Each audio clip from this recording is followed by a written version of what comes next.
YouTube channel. It's your girl Toya J, and I came to tell you about this hair that I am currently rocking. I love this hair.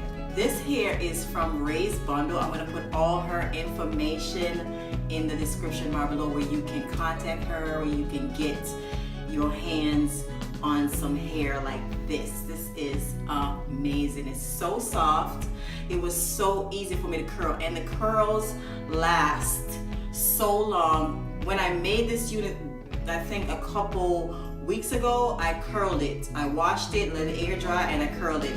And I haven't curled this hair since. I don't know if you can believe that, but I haven't curled this hair since then. And look at this. It's crazy. It's gorgeous. It's amazing. I don't know where she got this hair from, but I'm so happy she got the hookup because I'm in love with this hair. It's super soft, so easy to curl, and the wefts were so soft. So it was easy for me to fold over and keep on sewing. I didn't have to cut this hair. I used every single piece of this hair. I did not waste any of it. All of it is in my head. So I have a 20-inch on the bottom and have two 18 inches and a 18-inch closure, I think. But all of everything I use will be in the description below, but I think that's what I have. 20 inches on the bottom, two 18 inches, and a closure that's also 18 inches. And I used everything. Nothing was left. If you don't love this hair, trust me, you are crazy. 20 inches hit me below my tatas, yeah, and I absolutely love her. I'm not wearing any of my hair out. This closure comes with baby hair. I know a lot of people might not like the idea of the baby hair, but it's my first time actually doing the baby hair thing, and I'm feeling it. I like it. My hair is covered. I have two braids going backwards. I put this wig on, fixed the baby hair with some got2b glue, so it will stay all day in place, and that's it. No hair is out at all, nothing, which is awesome. The natural color that it comes in. So as you can see,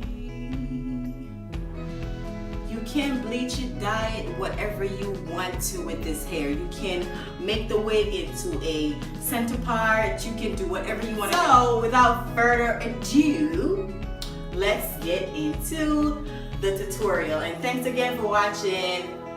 Bye y'all. You will need a wig cap, pair of scissors, a couple of needle and thread, and a foam head. So this is what the closure looks like. It has a lot of baby hair on it, and I love it. I'm just going to line the tip of the closure up with the tip of my wig cap. Use some T-pins to hold it in place, and I'm going to start to stitch my closure down. I'm first going to make a knot at the beginning. And then after I make my knot, I'm going to sew all the way around, and you want to make sure that you're sewing very, very, very, very, very tight. So you might see me pulling, tugging on the thread, is to make sure that I am sewing this closure down tight and I'm sewing very close together because we're going to cut out the wig cap that's underneath the closure. So make sure you're sewing tight and as neat as possible, as close together as possible, just like that. And I'm going to continue all the way around the closure until I get to the other side. Exactly where that T-pin is where I'm going to stop. I'm going all the way around and I'm going to stop right there, and it's supposed to look like this. The closure is laying very flat, no lumps, no bumps, very neat all the way around, very secure. And these are my bundles, and I'm going to start with my 20 inches on the bottom. And it's so much hair. Oh my goodness, it is so much hair. You get your money's worth with this hair. Look at this. It's so much hair. The wefts are very long, so I'm going to have to double my weft when I'm sewing because it's a lot of hair, and I'm so grateful. I'm so thankful that it is so much hair. My wig is going to be nice and full and lush. So I'm going to use my T-pins to help me hold the hair while I stitch the hair down, and I'm going from ear to ear. Don't mind my wig cap. I was sewing before and I realized that I wasn't recording, so I had to take all the hair off my wig cap and start over. So that's why there's so many holes in my wig cap. Okay, don't judge me. So yes, I'm sewing my bundles in. This is the 20 inches on the bottom. I'm not going to cut any of this hair. I'm just going to fold when I get to the end, and I'm going to the extreme tip of the cap. So I use all of the cap. I even sew the hair on the ear flap, or whatever they call it. I sew on it. I sew every part of this cap, and I just fold over when I get to the edge, and I just keep on sewing in the other direction, just like so. And it was so soft. The weft was so soft. It was so easy for me to fold the weft and just keep on sewing. It didn't give me any problems at all because the weft was so super soft. This hair is everything. So when you get to the end of your thread, look at that. Look how nice and flat it laid. It's crazy. And I doubled the weft, so it's just crazy to me how easy that was. So I'm just going to cut, and I'm going to make knots, and a couple knots, that way my thread won't unravel. Make a couple knots and then cut the extra thread off, and I'm just going to keep sewing. So it would be nice if you have a couple needle and thread available and ready for you. It makes it go faster and easier. So I have like 4 or 5 needle that I have thread, and it just helps me to just keep on going, so I can sew this wig really quickly. And I'm using 2 fingers apart, so the last weft is 2 fingers apart from the second weft. So I want to make sure I'm spacing as much as possible because we don't want to run out of hair. So I'm using 2 fingers to measure each weft part in the back, and I'm just going to continue sewing and sewing and sewing. I prefer to glue. Really, I'm a glue person, but because this is good quality hair, I don't want to put any glue on it, so I just have to sew. And as you can see, I'm going at the extreme tip. All of this wig cap is being used, and when I get to the extreme tip of the wig, I just curve upwards, and that helps me to fold over. It does.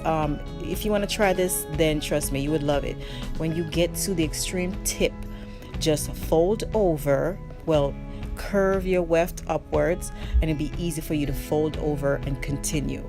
It makes it so much easy if you curve your weft upwards before you fold over.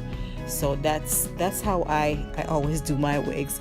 I don't remember where I've seen that before, but I watched that somewhere on YouTube, and that's how they did theirs, and I just thought I would steal that idea, and it's been working for me since. So I'm now going into my 18 inches, and I'm gonna start where I left off. I'm just going to put it right where the last weft was. I'm just going to continue sewing. So that's what I do. I don't go on top. I just start off where it ended, and I'm going from side to side to side. I'm just doing the horseshoe pattern, like the U part, like U-shaped pattern all the way up to the top, and I'm trying to get as close to my closure as possible.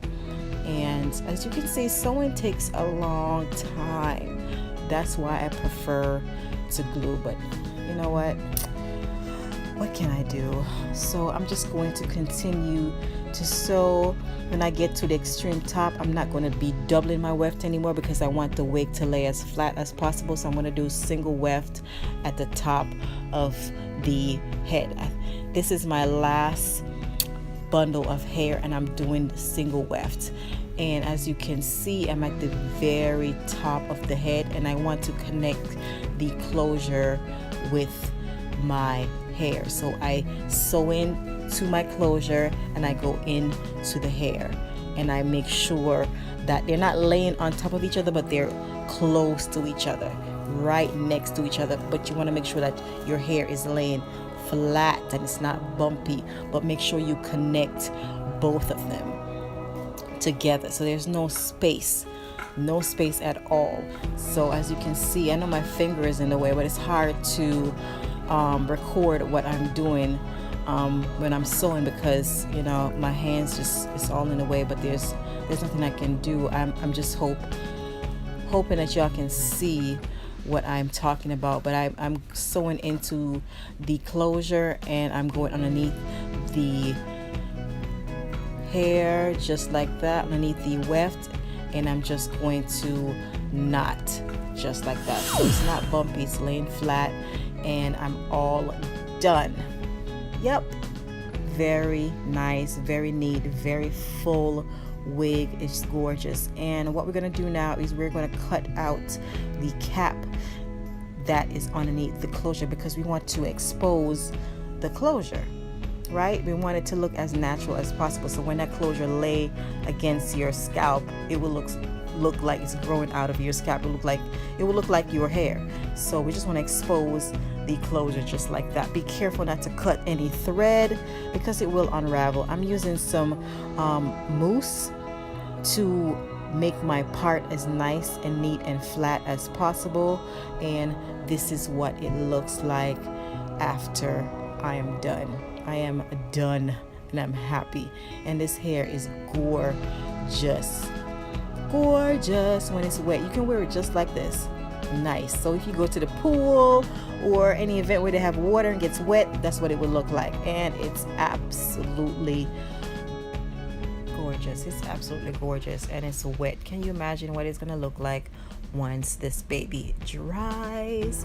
So I'm just gonna let it sit out and air dry, and I'm gonna use some kind of head tie or a bandana to tie it down to make sure that the parting area is nice and flat, and that's what I'm doing right here. Make sure once it dries, it lays flat. So I'm just going to leave it out like that and let it dry, and I left it out overnight, and as you can see, it's nice, it's dry, and it curls beautifully. And after I finish curling the hair, I just kind of use my fingers to pull the curls apart, and this is what she looked like afterwards. Just gorgeous. I did cut some layers into the bang area, the front of the wig, but not too much, just a little bit of cutting, not too. I still wanted to remain long and full, so I did not cut too much, but I just cut this area right here, this bang area, just a little bit of layer, and just to frame my face. And this is what the wig looked like once I put her on, and I absolutely love this unit, and I hope you guys love it as well.